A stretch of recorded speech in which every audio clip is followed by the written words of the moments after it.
Hello students, and welcome to the next lesson in our AS level psychology course. Today we're going to be looking at cognitive therapies.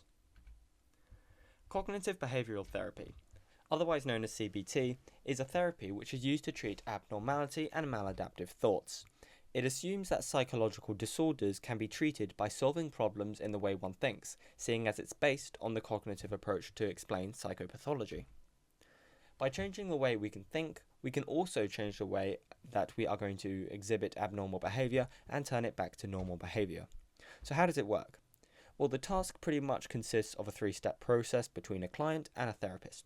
The first step is the therapist has to find exactly what this cognitive error is in the client. This may be a phobia or a way that they're going to be suffering from a cognitive deficiency, where someone isn't going to have an accurate process of their thinking and logic skills in order to reach to a kind of normal conclusion, or a cognitive distortion where someone is not going to accurately kind of get all the information they need about a certain event and therefore overestimate kind of its actual distressing nature. So once the therapist can pinpoint these cognitive errors, they can then analyze the way the client should then actually have to respond to them in the future and therefore treat them. So this leads us to the second step, where the client has to reappraise the situation. They have to change their way they think. So for example, if someone has a phobia or a fear of driving, which is abnormal in itself, not between many people, but if they do think they need to see CBT, the therapist may advise them to then change the way they think. So they could say, instead of thinking that driving is dangerous, you can think that driving is a great way to help you get to work a lot faster in the morning, as opposed to having to walk to your office.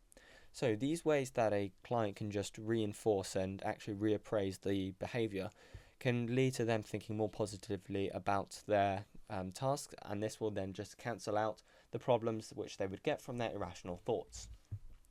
Finally, the client is then given homework by the therapist. This means that they're going to have to take away what they've learned from the sessions and carry on reinforcing these positive thoughts to their everyday lives to try and overcome their abnormal behavior.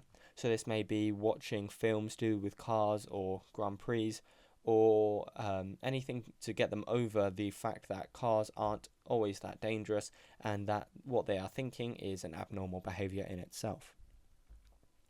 Now we're going to evaluate CBT. Firstly, CBT treats the source of the abnormality and not just the symptoms.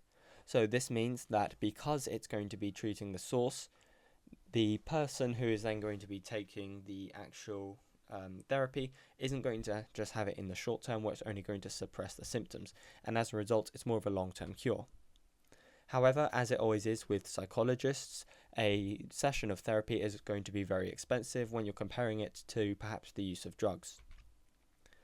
However, like I've just said, no drugs really have to be taken for it, so you don't risk the disadvantages of using drugs in order to suppress abnormality issues. For example, that of addiction or side effects which could harm your body, or tolerance building up at all.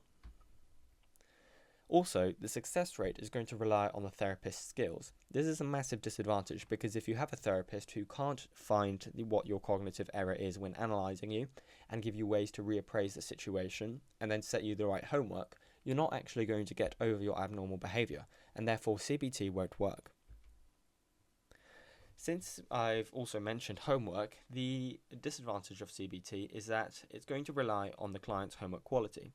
If the quality of the client's homework isn't up to scratch, it's not going to reinforce all the reappraising of the situation which they've actually had with the therapist, and therefore CBT won't work. Sticking with the example of driving cars, if the client's homework is then to perhaps watch a documentary on cars or read up on the facts of car crashes due to how many people are going to be driving them, if they don't do this and focus on more maladaptive ways to view driving, then they can resort into problems where they may not actually get over their abnormality.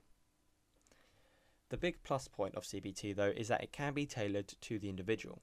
So because of this, the therapist can tailor the actual needs of the client in order to get over this situation by just drilling in exactly what they need to know for it, and therefore since it's tailor-made, the success rate is going to improve. Here are some questions on CBT. Have a go at answering these on another sheet of paper by pausing a video, and then hit play whenever you're ready to see the answers. Here are the answers. If you got all of these correct, congratulations. I'd advise you to move on to the next video, which will be on the psychodynamic explanation on psychopathology. A very important video since it's going to go over the views and the theories of probably the most famous psychologist of all time, Freud. Until then, I'll see you next time.